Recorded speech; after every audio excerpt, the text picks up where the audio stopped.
You say to yourself, this is the last time I'm ever gonna steal something. It's that simple. Stay out of his life.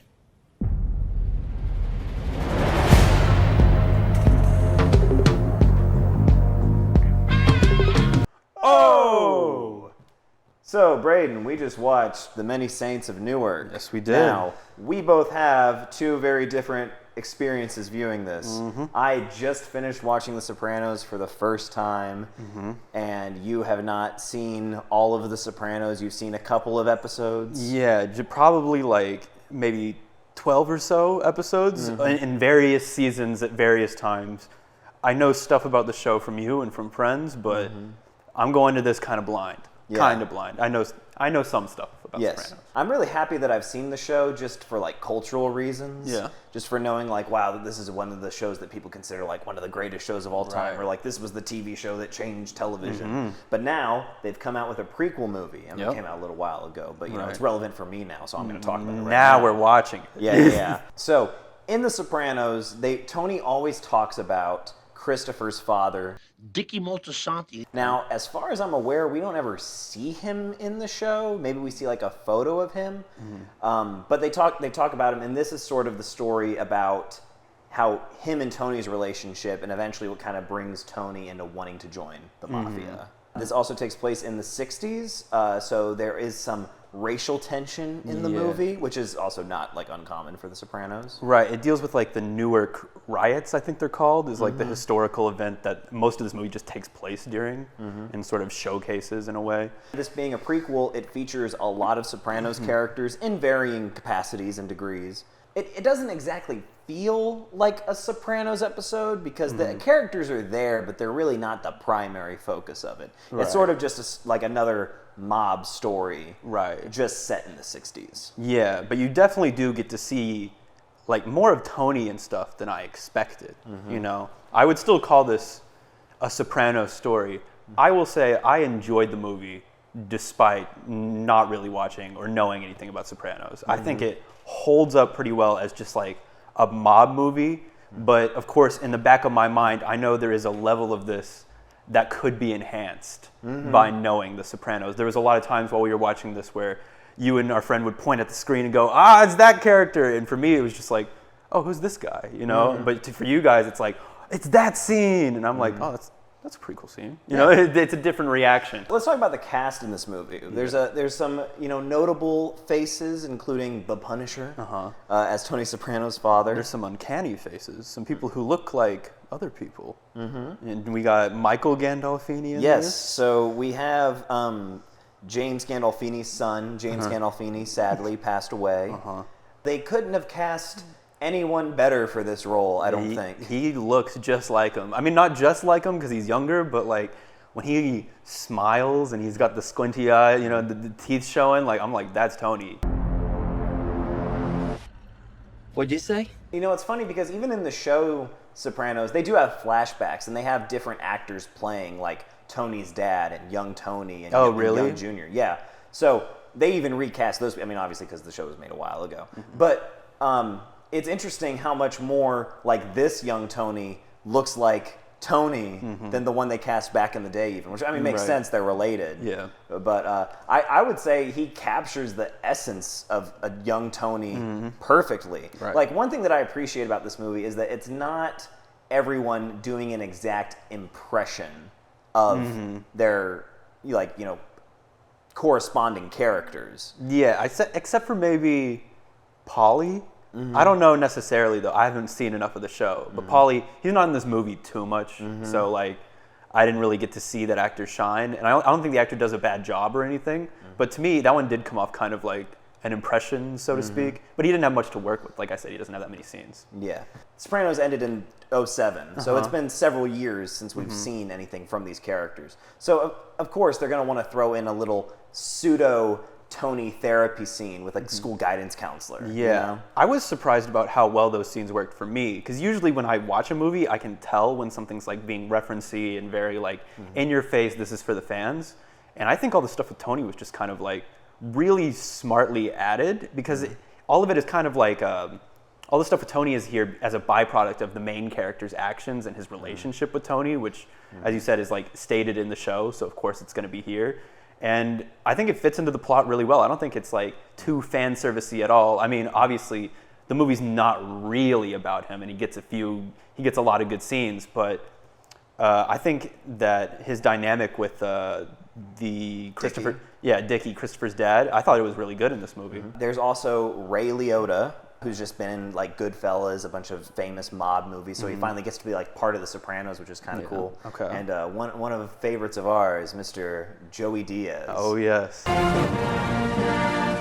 Get up, cocksuckers, it's all over. Joey had meant to be in The Sopranos a couple of times in his life, but due like different circumstances, it just didn't really work out. So it's nice to see that he finally got to like make an appearance in some capacity. It is glorious seeing him. It's glorious too because honestly, I kind of forgot the character's name and stuff. Every time I was just like, wow, Joey Diaz is hanging out with Tony Soprano. You know, it was just kind of awesome, and he's got funny moments in this movie. They use him well. He's a good actor. Yeah, he's not in it a ton. Right. But I was still so happy to see him there. Every time he came on screen, I'm like, there he is. There's our boy. Great role for him to play. They fit him in great. Also with Ray Liotta, there's this weird kind of twist with his character because in the trailer, you don't realize that he actually plays two different people. He plays like a twin to Dickie Moltisanti's father, so like his uncle. Yeah. And it was kind of interesting to me what they did with him because you think, you know, an actor like him in the kinds of mob movies he'd be in, that they would have wanted to show him as more of like a badass leader of the mafia. And they show that like a little bit, but then they kill off that character. Right. Then most of the movie you're following his brother, who's like this weird like Zen, like reformed mob guy in jail. Yeah. I thought that was a very weird direction, but I liked it. I liked it a lot. Like, it's so funny, too, knowing that he's a big mob actor. So it's kind of like, you get those, they put in the first character, so you, like his brother, so you get those scenes of him being a crazy mob boss. And then we get this Zen side of him, like the Zen brother, and it's cool to see him in a completely different role than he would ever play before, you know? Yeah, no, I think that was like a twist that surprised me because here's the thing. I only really saw like one trailer for this movie. I didn't like watch a bunch of them. And I think the trailer was kind of intentionally misleading. Because a lot of the trailer is showcasing young Tony. When I was a kid, guys like me were brought up to follow codes. And his relationship with Dickie. And now, while that is sort of the emotional, like, heart of the movie, there's a whole lot other stuff going on that they didn't even really mention in the trailer, it seems like. Like, again, I sort of talked about this movie has a lot more to do with race than I thought it would. Yeah. There's this, like, character named Harold who's sort of connected to Dickie, and, like, this sort of, like, this love triangle going on, and this, like, separate mob coming up. So that was just an element of the movie that I was like surprised by because, like I said, Sopranos has talked about race before, right? But it's always been sort of through the perspective of Tony. My fault? You're twice as likely to be robbed by a black? That is so fucking racist. Harold is like a very fleshed out character. He's he's this black guy who wants to run a bank shop or something like that. I think when he was saying that, he was implying that he wanted to create like his own mob. Yeah. He's basically coming up to rival the Italians, which is interesting to me because this character is never mentioned in The Sopranos as far as I could tell. Again, I only watched it the one time. Right. All the several episodes of it, several hours of it. But this character's never been mentioned. And in a way, the movie feels like it kind of ends like it could set up a sequel, kind of, in a way. Yeah, I mean, there's like a little almost after credits with him. Yeah, and then I remember watching the rest of the credits and just thinking there was going to be something else. But one thing that's funny about this movie, and I kind of turned to y'all and said it, is after watching it, I'm like, wow, I'd like to watch a show about this. And it's, I mean, obviously that's what The Sopranos is, but I mean, I would like to see a spinoff about young Tony. That'd be interesting. Getting into the mob. Because you hear that on paper, and it sounds like that would be garbage. It sounds stupid. It sounds like it would be like Baby Looney Tunes, but like with The Sopranos. You know that Better Call Saul spinoff? Yes. It'd be like the Slip and Jimmy. It'd be like that. Yeah. So the movie primarily is about the relationship between, I think, Christopher's dad, Dickie, and his, what's it called, a gumar? His gumar. Yeah. His Italian side piece, I guess you could call it. But it's so weird. wasn't she? She was originally his dad's in the movie. Yeah, so she was originally Dickie's dad, who's also named Dickie. So the other Ray Liotta was like his Gumar, and then Dickie Jr., I guess, is upset at Dickie Sr. because he like, oh, you beat her like you used to beat mom, and then he kills his dad, and then he steals his girlfriend, his dad's girlfriend. And there's kind of this sort of theme of like passing down your worst traits and stuff going on there, you know, with he kills his dad in such a violent way, and originally what the Gumar girl, I don't remember her name. We need to remember her name. The Gumar. The Gumar. What she originally sees kind of in him is that he's not like his dad, but then as the movie goes on and he's put in more scenes of stress, he just like, he snaps and he becomes just like his dad in a way. It's also ties into him wanting to sort of stay out of Tony's life a little bit. Yeah. And not be a negative influence. And not pass that down to Tony, which he kind of does, as we know. I mean, he does, and then we have Tony's relationship with Christopher. Yes. You know, so I mean, there's all sort of like bad blood in this like mob family. There's even, going back to the theme of like passing things down, you have his relationship with his mother, who is played by his wife in the show. Are you talking about Livia? Yeah, I'm talking about Tony's mom. No, that was a different actress. That's a different actress? Yes. I thought that was her. No, that wasn't Eddie Falco. Really? Yeah. What? Yes, she looks just like her. I know her voice was different, but I figured she was just doing a different accent. No, and maybe they like dubbed it over or now, something. I mean, I didn't realize. So Sopranos obviously is influenced a lot by Freud, as everything is. But like, it's really in one of the last episodes of Sopranos, Tony has this like weird, insightful moment. What is the bus drivers? What? No, they are the bus. See, they're the vehicle that gets us here. They drop us off and go on their way. They continue on their journey. And the problem is that we keep trying to get back on the bus instead of just letting it go. It's like this weird, like, pseudo-Freudian Oedipus complex kind of thing. And you see that very clearly with the similarities between Livia and Carmela. And even, I mean, in the show, you kind of understand more, like, Livia and his sister even, or even his daughter a little bit. I mean, most of the show is about Tony's relationship with women, and a lot of that stems from his relationship with his mom. Yeah, you just see that, like, this is the relationship that Tony is comfortable in. Like, there's a great scene where they kind of have them, like, bicker. How am I supposed to enjoy a Broadway show with my children and their pot? Ma, I don't smoke pot. Well, your sister comes in here smelling like a gypsy. Well, I'm not my sister. I'm always being accused. Oh, poor you. Nagging at each other, and she's annoying everyone in this movie, but there's that scene, and then, like, I think one or two scenes later, there's a scene where they're at like a counselor, like a school guidance counselor, and she's talking to the mom, and she says that like Tony just loved when you like held him close, and stuff like that. So you see that Tony just like has been essentially been like trained to crave this sort of relationship with women. He needs this because this is his comfort as like a nagging wife essentially. And I will say that she also is a really good younger version of that character. Stop telling me how to live my life. You just shut up. I just worry about you. And don't start with that nursing home business again. It's not a nursing home. How many times do I gotta say this? It's a retirement community. Everyone looks like their counterpart really well. Yeah, everyone matches. I really liked Corrado, Uncle Junior in it. And that's another thing I want to mention. Okay, so two things I want to mention real quick. Number one, this movie throws in a Sopranos spoiler that I don't think it has to, like, at all. What was it? Christopher's death.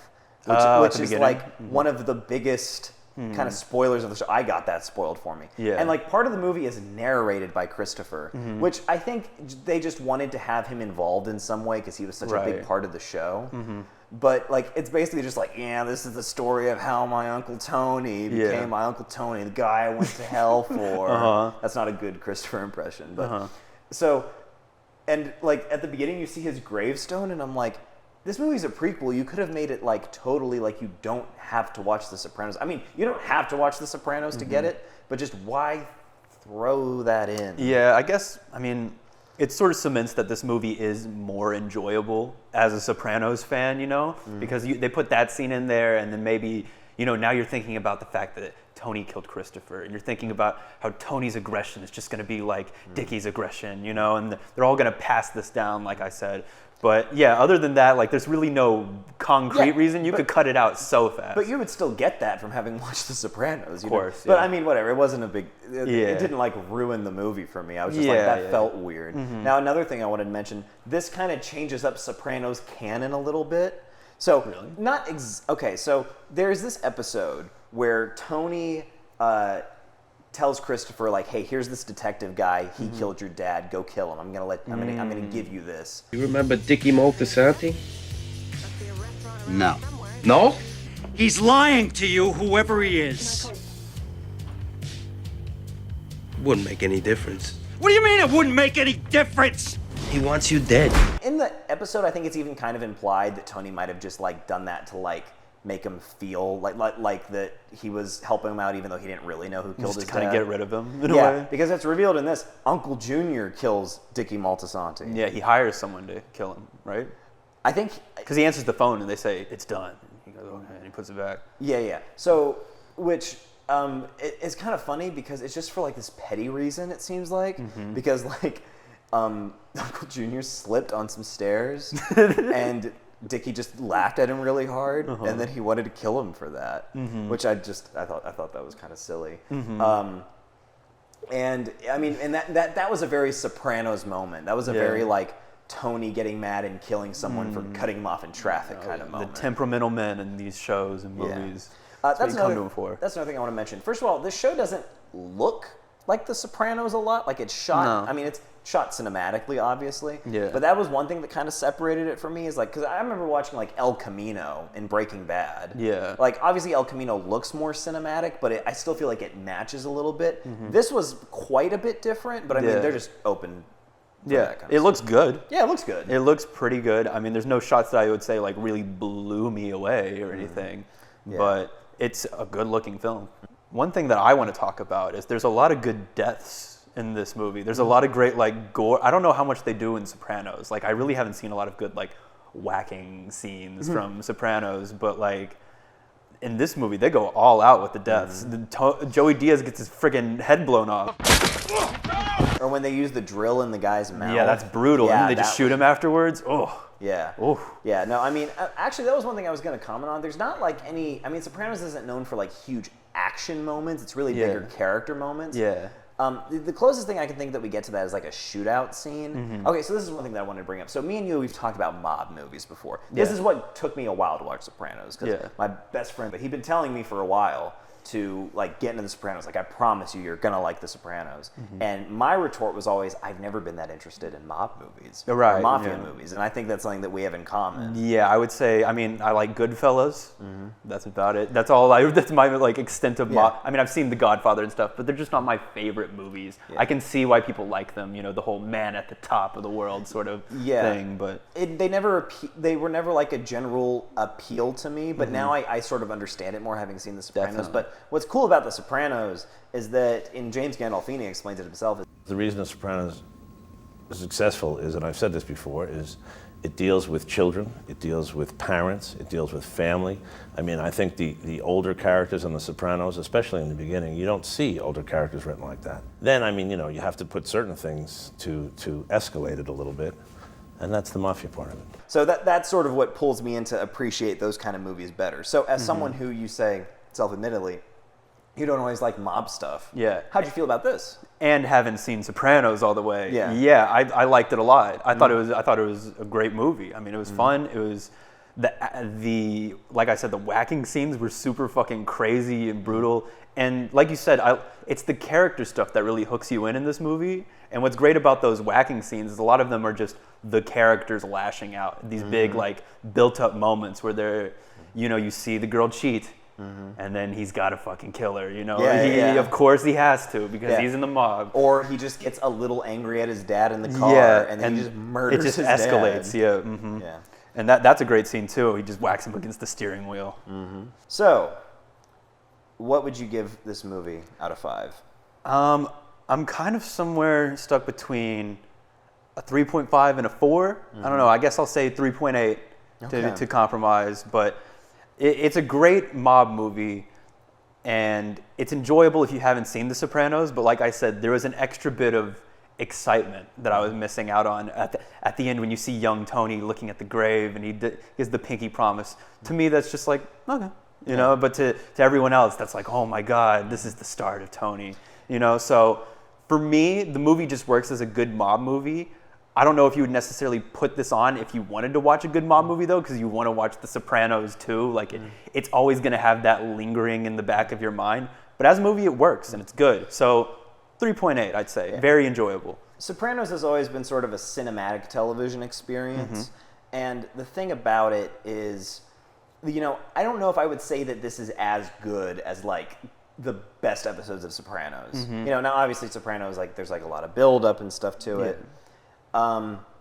But I will say, just as a companion piece to the show, just as to be like, hey, this is who Dickie Moltisanti was. Yeah. You know, a guy, like I said, that they had mentioned several times that was sort of Tony's mentor, and then you just never really get to see him. Yeah. I actually thought Tony's dad was going to play a bigger part in this than he did. Yeah, you see him a little bit. Yeah. He definitely does stuff. But yeah. Not really a huge inclusion. But anyway, so as a companion piece to The Sopranos, I think it's really good. As a movie on its own, I think it's decent. Yeah, I think what might be bringing it down for me just a bit that I wasn't even thinking about is I think Dickie Moltisanti, not that he was bad, but just I know that Tony is a way better lead character. Whereas Dickie Moltisanti, Dickie Moltisanti is kind of just like stand-in mob guy, in my opinion. There's not too much unique to him. There's not like, with Tony, there's a lot of good elements that they rope you in with to kind of get you to relate to him and like him. Dickie Moltisanti, he's kind of just an old head, you know, mob guy, which is still interesting, but not as interesting as Sopranos, like Tony. Yeah, so I think I'm going to give it a 4. Okay. Just because I enjoy it more than, you know, usually a 3 is if I'm like, all right, you should watch this. Yeah. And then a 3.5 would be like, oh, but there was a little something extra that was kind of cool. Yeah. This, I was like, first of all, they could have really overdone the Sopranos isms. They could have put in a bunch of dream sequences. They could have really, you know, sort of like in The Flash, when like Batman's like, you want to get nuts? Let's get. They could have thrown a few little lines like that. Yeah, but they kind of work. Yeah, but it's never like out of context, and it always like works with the scene. They didn't go overboard just trying to hit all the Sopranos-isms. Right. So I think it was done with a little bit of grace. So that bumps it up a little bit for me. And I mean, it looks good. It was well acted, and I don't think it tarnishes the legacy of Sopranos. I think, if anything, it's just a cool little extra piece, and if you want to ignore it, you can, because it's not exactly, you know... It's unessential in a way. Yeah. But it's good. Yeah, I see what's wrong. All right, right. No, I was going to try and do that. You decided not again? No, why? Not again with the accent? What are you going to do? What are you going to do? What are you going to do?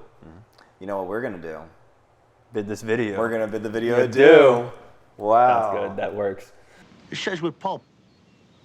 You like it with pulp. Not this much. I like the one that says some pulp. The fuck was that for? I'll write you up a list.